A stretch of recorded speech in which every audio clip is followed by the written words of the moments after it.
Oh, well, hello there. Let's continue with our discussion in language.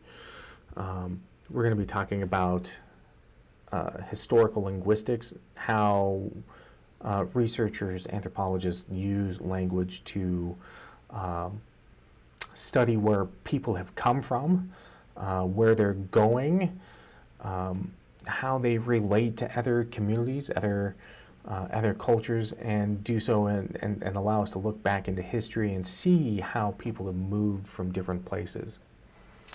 So we like to study the origin of languages. But the thing is that language itself is usually comes from someplace, right? We know that languages are usually related to each other. If you look at English, English is related to German and Scandinavian. There's a Proto-Germanic language that all three of those are connected to. English itself is also connected to Latin. French and Spanish are both Latin languages. And so they're related to each other. And then if we go back in time even further, both Latin and Germanic languages are connected to a Proto-Indo-European language that spans back 6,000 years. And what that can tell us is that these languages that started out sort of in the Middle East and the Russian steppes, that language started immigrating to new places. These peoples that started in this area, sometimes they're starting out in some of the earliest civilizations, Babylon and Samaria. And they would start immigrating to new parts of the world, and they would bring that language with them. But as they moved, their language would change. Language would change depending on their environmental circumstances. And over time, over years and centuries, you start seeing deviation from that earliest language. And that's where you start getting, modern languages today, is through that process of language moving away and isolating itself and creating its own identity. So by knowing that, we can go back and kind of look at those languages, look at the words that are in there and connect them to other languages, and to see how they might have evolved, right? And how they might have connected to other cultures. Because a lot of times, if we look at neighboring communities, they will oftentimes learn bits and pieces of their neighboring languages so that they have a better way of communicating, especially if they're looking at trade. And this is particularly important because it helps us to understand how they relate to each other, but also how they deal with each other. And so as sort of the world has been opening up, we started seeing the advent of trade languages, right? Trade languages are ways that people can communicate, trade easily between different areas. If we look at like Swahili, Swahili is very popular, especially along the eastern coast of Africa, and then the Arabian Peninsula. A lot of people over the centuries have learned Swahili, and it becomes one of those languages that is picked up by many, many people so that they can interact with different cultures, and their neighbors are usually very close. And so, but they might have a different language. This allows them to interact with each other very easily. English has also become one of those trade languages, but English is a little bit different, in which it's become very, very widespread, and in some ways has become what we consider to be like a prestige language. Prestige language being that people want to learn it because it becomes beneficial to them. We can kind of look at that sort of instance in a way, looking at, say, like India. If we look at the British Empire, right? The British Empire, they went into India colonized it, and by colonizing, really, putting in place their own idea of governance and enforcing their rules and all that stuff. Well, one of those things that they brought along with was the English language, and because it was so popular and necessary to be able to learn that language to interact with the British, who weren't really inclined to learn the local languages, so they needed to be able to communicate, so many people learned English. So many people that there are more English speakers in India than there are in Great Britain or in Australia combined. In the United States, we have somewhere in the range of 300 native English speakers. And in India, there's somewhere in the range of, I think, 260, 270 million people that speak English, right? That's almost as many people in the United States that speak English. So it's become one of those languages that has become so very popular and oftentimes necessary. In the film that you guys are going to be watching for this module, The Linguists, you'll get a chance to see how language is impacting different places, in particular India, in which there are still boarding schools in which kids are brought to learn English, practices, skills, so that at some point they will be able to engage in Western culture and be able to work with them commercially. And that has been seen to be beneficial. And so a lot of families will eagerly send their kids off so that they might have a chance to make a better life, or what is more appropriately seen as perceived better life. So English as a trade language, as a prestige language, has become really important around the world. And that's where some of these numbers come from. If we look at total speakers, right, there's about 1,348,000,000 English speakers around the world. That's a lot, right? In the United States, as native speakers, there's somewhere in the range of like 300 million people that speak English natively. Outside of that, Great Britain, Australia, right, are the other two big players of English speakers. The rest of the folks that learn English are from other countries that have to deal with sort of Western commerce, Western education, Western hegemony, right? And in doing that process, they learn English. When I was in Kenya, in the cities of Nairobi and Mombasa, it was absolutely common to be walking around and you would be hearing people that live there speaking in English on a regular basis. You walk into a restaurant and you're going to hear American music, or see a television with American movies or TV shows being broadcast. It was everything was in English. If you're walking around and you need to find a sign indicating a street or need directions, you can get all of it in English. And that's really important to understand how language has had an impact on that culture. Most folks that live in those communities know 2, 3, 4 different languages.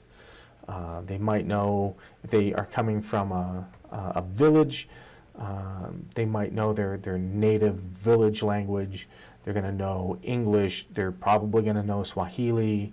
And then they might know 1 or 2 other languages based on their neighbors.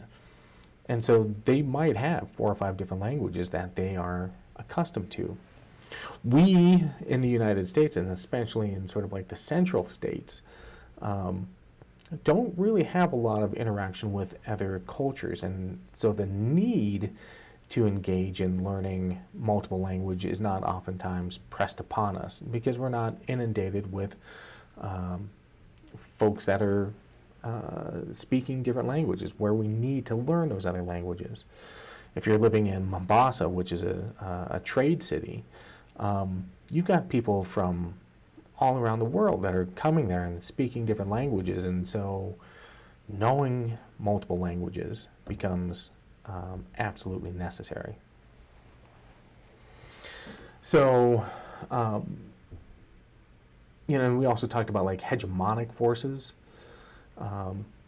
That's a big part of sort of the push with English. Because American English and previous to that British had such a huge influence on different cultures, a lot of people wanted that language. And so a lot of people outside took it and ran with it. Sometimes being forced, but oftentimes also being encouraged because they felt that it was beneficial. Certainly in the modern day age, that is the case. Moving on, let's talk about Mandarin Chinese. There are 921 million native speakers. That is a massive number for one language. And it can kind of tell you a little bit about the Chinese cultural ideals when it comes to identity. If you have a large population, which China certainly does, but then you encourage, one particular language that's going to be a uniting feature, right? Then you can see that China has been very successful in their goals to create sort of this, one language that everyone can understand. Now, granted, there are 307 million other people that speak different Chinese languages, which is considerable. That's almost as many people are in the United States. By comparison, so there are a lot of other languages, and a lot of those other languages have survived by being in remote locations, not in a lot of the big cities in which Mandarin has had such a huge influence in. As a second language, it's also very successful. Nearly 200 million people know Mandarin outside of China, which means that, Chinese outreach, their economic capabilities, their economic forces, are encouraging people to learn Chinese in order to, again, conduct commerce, to be able to relate to them. Then we can look at Spanish. Spanish is interesting because if you look at Spain, where you had Spanish coming from, there's a huge colonial connection to Spanish, and so a lot of countries, especially in Central and South America, speak Spanish or Portuguese. And it became sort of the national language for a lot of those communities.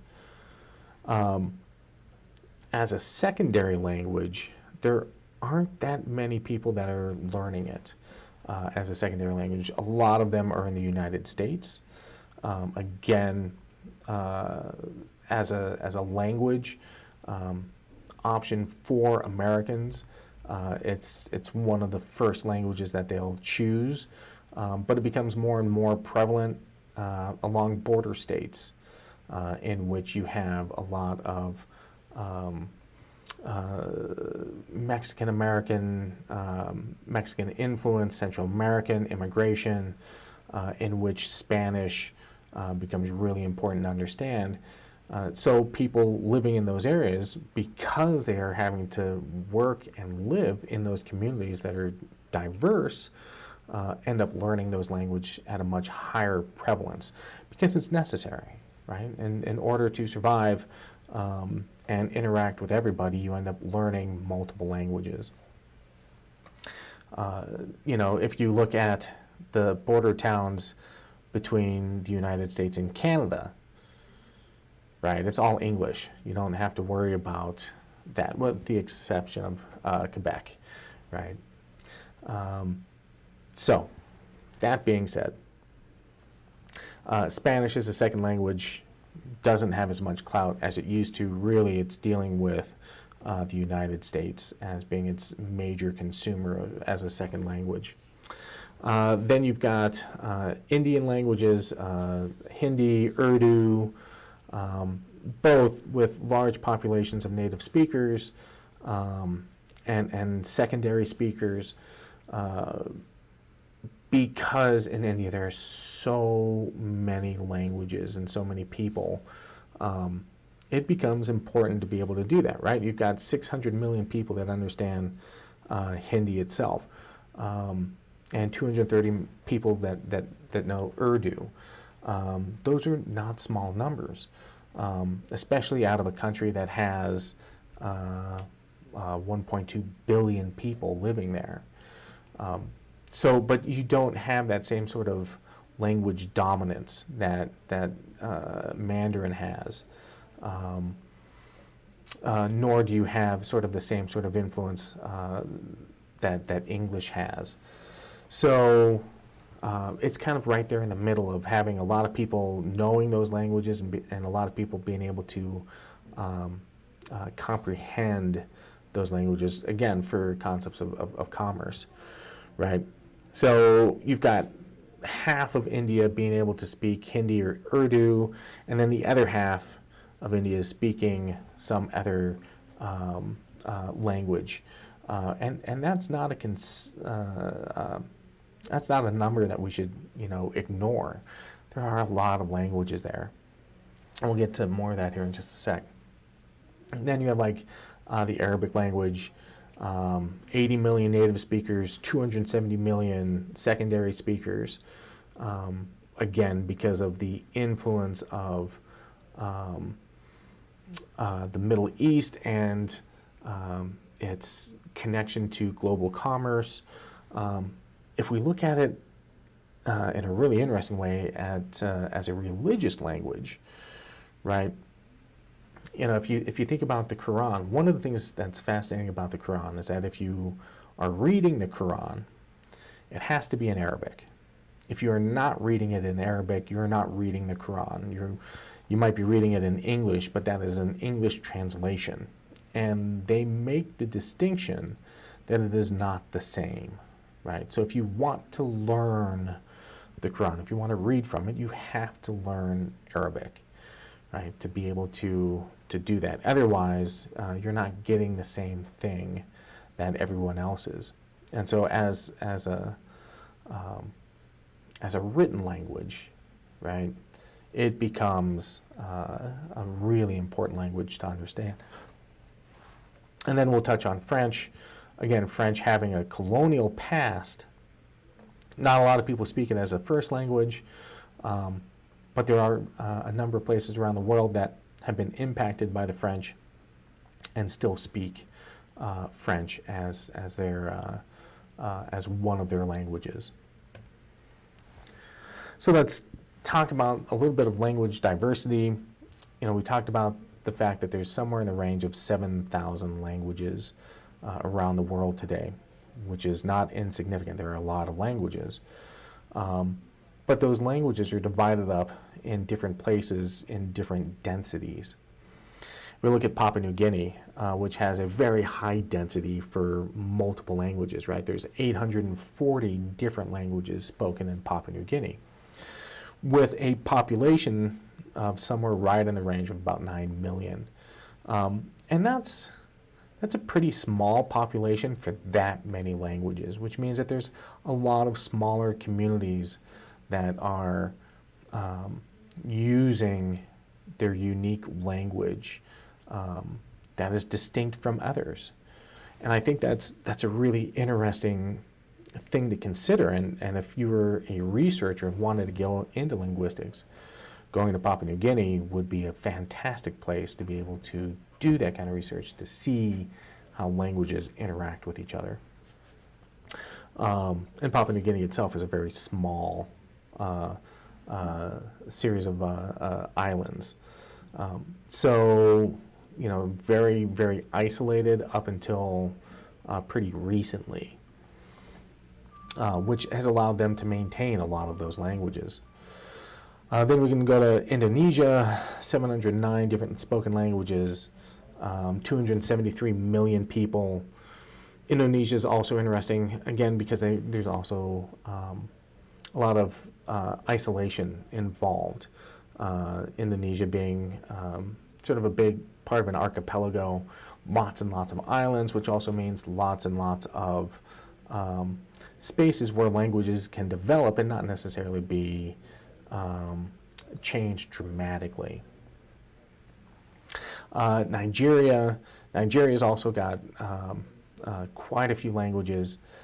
Again, in a very real sense, because of a lot of the nomadic peoples that have lived in Nigeria, that has helped to maintain those cultural identities and maintain those languages.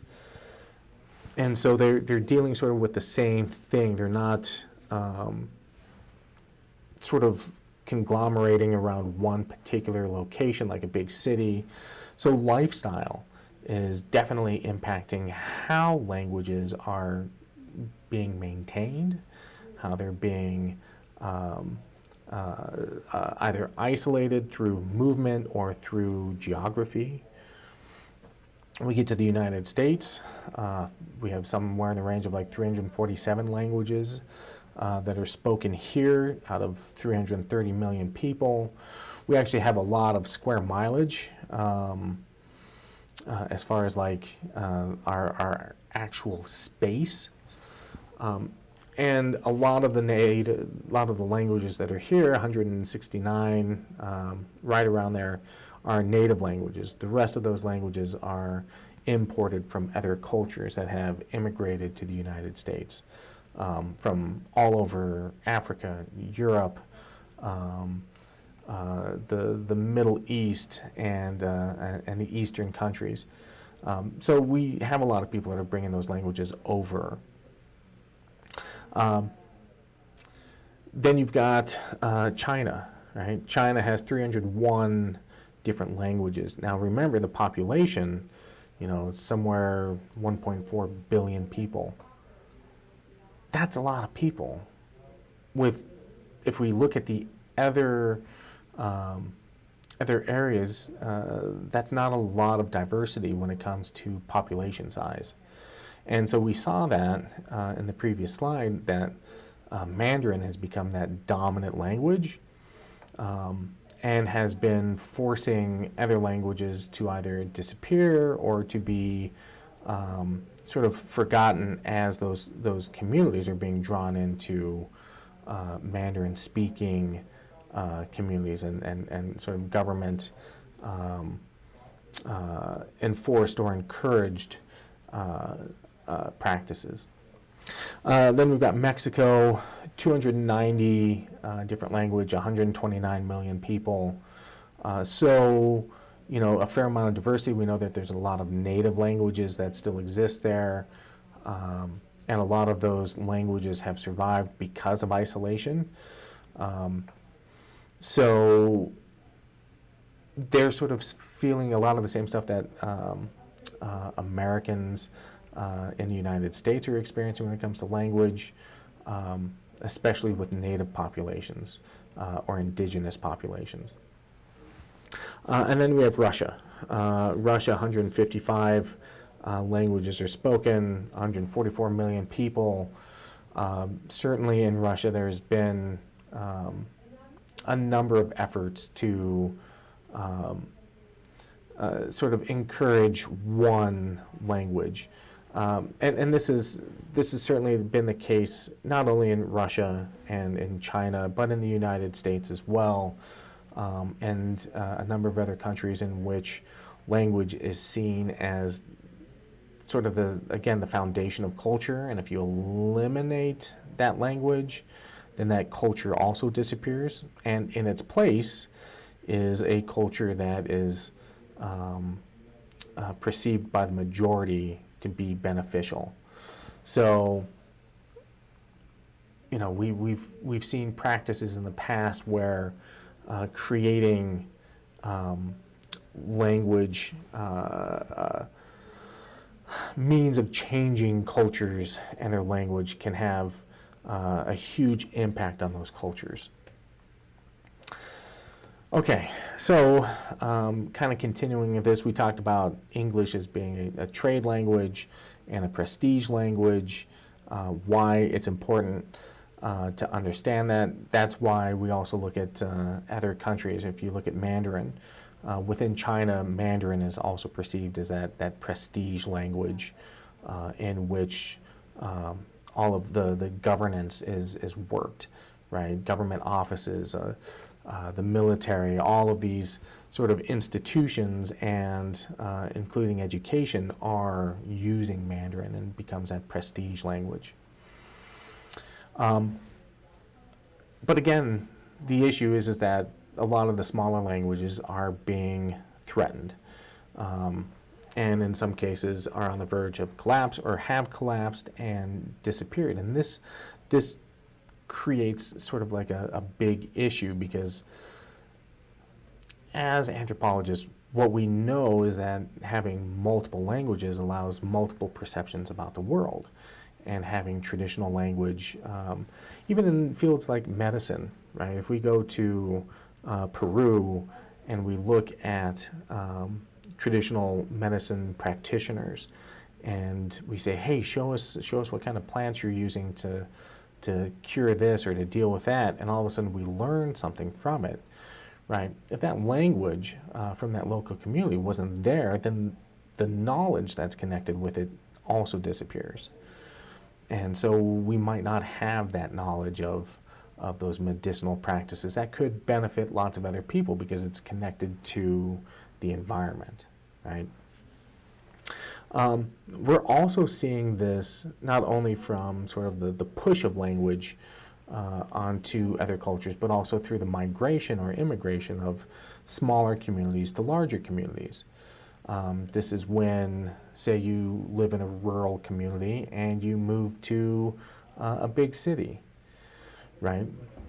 So say you immigrate to the United States, you're coming from Mexico, you immigrate to Denver, and in Denver, there's lots of places where you can go where you can find Spanish-speaking folks and businesses. And you start learning English just a little bit to get by, but it's not super easy. But then you have kids, and those kids grow up in an environment in which English is the common language, and they start speaking it more and more. Now they will learn Spanish because they also need to interact with their parents and their community, and then they have kids. Okay, so this is the third generation. Now that third generation, they don't have as much contact with their grandparents. They might not have as much contact with their external community. What they're really doing is they're focusing on the community that they're in right there. And so English becomes the dominating language. And they might learn a little bit of Spanish, but it's not as much. And subsequent generations are going to continue that process of incorporating themselves into the majority culture, the English speakers, and that traditional language is going to disappear. And this is what happens when you have people that immigrate to different places. Within a couple generations, everyone in that family has acclimated to their local conditions. And as this is happening, a lot of rural communities are losing their people to these urban communities and losing that knowledge and losing that language that goes along with it. Losing language spells doom for that culture. If that language disappears, that culture no longer exists. Now, the people might still be there, but they're going to be a part of another culture. It's not going to be the one that was there before, that spoke that language, that had that world view had that understanding of the universe around them, that's all gone. That language disappears. No more, right? Now we are, as researchers and especially linguistic anthropologists, are going out there and recording those languages, trying to either save or mitigate those languages from disappearing so that we can add them to our knowledge base and hopefully to help those communities be able to rebuild their identity. This is happening a lot in the United States, where there are researchers out there that are helping some Native American groups create their own language programs that help to encourage the youth to be able to learn their language. You know, this has been a big issue for Native American and indigenous people, because one of the ways that the United States had dealt with a lot of Native American folks is to send them off to like boarding schools and to eliminate those languages because they wanted them to become either American or to disappear, right? And this is kind of a huge issue, okay? We've seen that in a lot of communities today, if you look at the youth within that community, very few of them actually know their traditional languages. And this stems from a number of things that have taken place. You have elders, in some cases, that were sent off to boarding schools, and those boarding schools were designed to basically strip away that cultural identity and to instill a new identity, that sort of Western Christian white identity, right? In fact, there was a policy that was included in this, and the idea was to kill the Indian to save the man. And to do that, they had to eliminate the native culture. And boarding schools were exceedingly important to do that, and were in very many ways very, very successful at accomplishing that. You would have kids that would be sent off to boarding schools, and these boarding schools, none of them were kind. Most of them were pretty brutal. If you were to speak your own tongue, your native tongue, you would be punished. You could be hurt. We've known that in Canada they've been finding these boarding schools that they had also implemented up there, finding mass graves with kids in them. Right? These are kids that didn't survive going to school. Right? And that's happened in the United States. There were boarding schools all around the United States, and boarding schools lasted until 1978. To give you an idea of their prevalence. And these kids were oftentimes forcibly taken to these schools in which they could not wear traditional clothing, they couldn't speak their traditional language, and their identity was stripped away from them. And then if they did make it home, there were usually lots of issues. And sometimes those kids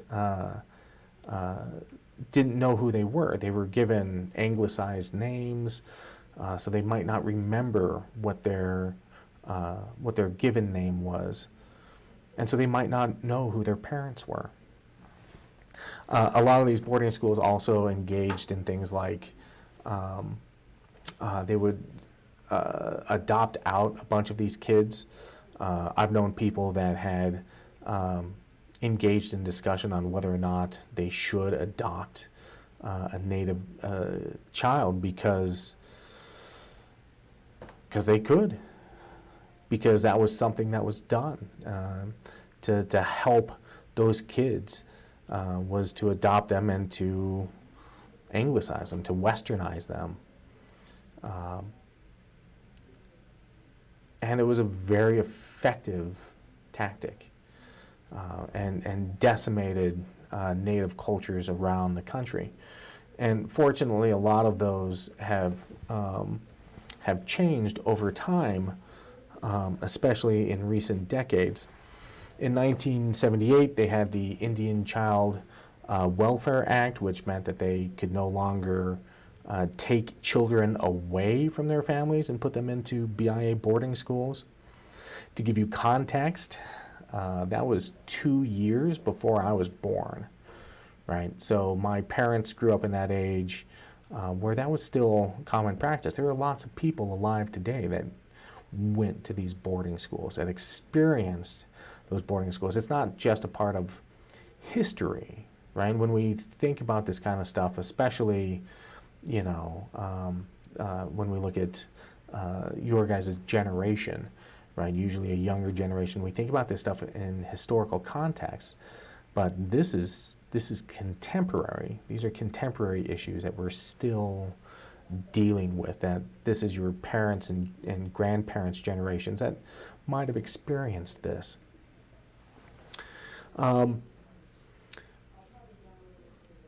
So this is still recent, right?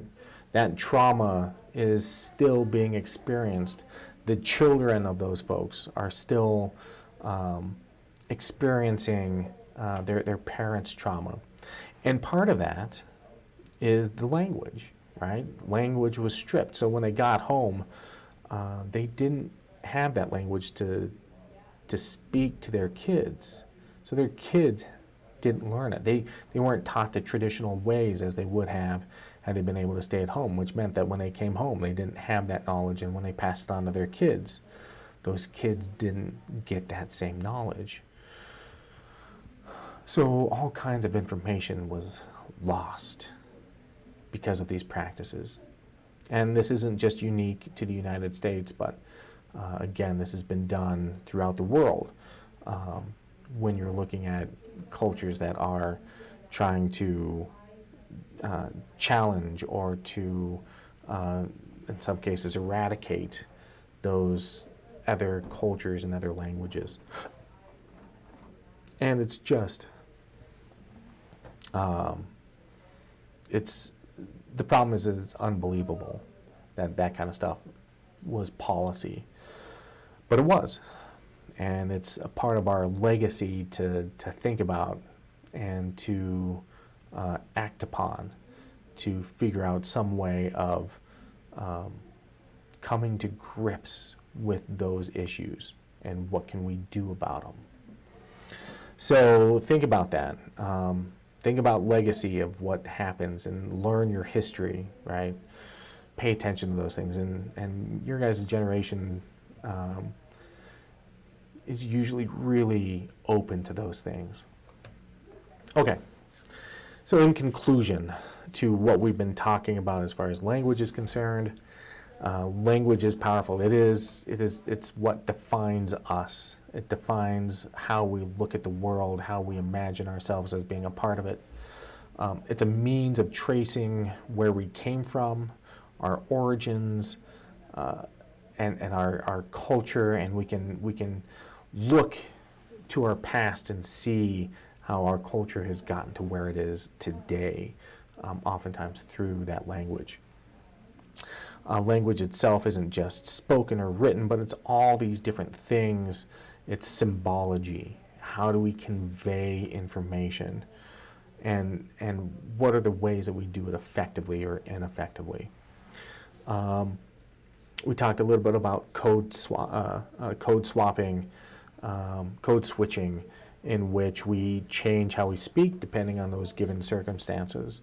Whether we're writing, whether we're speaking to someone of a different age or ethnicity or whatever, right? And everybody code switches. It depends on the circumstances. Language shapes our thoughts, therefore our reality. We look at cultural imperative and how we can how it determines our world and what we find important in it. So if you are a gamer, right, and you want to become the best gamer, right, you're going to learn the language that is associated with gaming so that you can work with everybody else, right? That cultural imperative. What are the things that we find important? If you're living with the Inuit and you need to learn about your environment, you're going to learn those 40 words for snow, right? When we think about gender and how language impacts gender identity and how different genders interact with each other and how they can sort of define their identity. Again, these are things that are culturally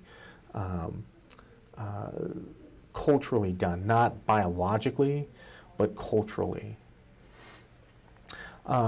We've talked about dialects and how they are different aspects of culture, of different languages, how you might have one language but multiple dialects depending on geographical location, based on subculture, right? Whatever was important within that area and gave us that information about that community, the things that they found to be important, influence those dialects. The power to control language can't be expressed enough. Who determines the language? Who determines the words that are used to define somebody, right? And all we have to do is look for key words within our own culture to sort of see those things, right? What is woke? Right? Woke is one of those defining words that, up until the last couple of years, really didn't have that same sort of political connotation to it. But now it's got this big connection. Who is woke? Who isn't woke? Woke stops here, right? Who is saying that? Why are they saying it? And how does it either create division or does it create communion, right? And it's important to understand who's using those words, right? Are they politicians? Are they influencers? Who is doing that kind of work and has that kind of influence over people? And then ultimately, the loss of a language spells death for a culture, right? If you lose that language, you're done. That's it. The people might still remain, but they're not the same people, right? That knowledge is gone. And so it's important to think about that knowledge, to think about what is being lost and what we can gain from not losing those languages, and why it's important to go out and if that's the kind of work that you want to do, to actively engage in preserving those kinds of languages, because that can give us a better understanding of the human condition, because it's also very diverse and unique, and we can gain something from it. From each individual, from each culture, there's something to benefit. So think about that. Language is really important for our culture, for lots of cultures. Understanding its use, understanding how it influences, really allows us to understand how that culture sees itself, how it sees other cultures, what people are going to do, the things that they find important.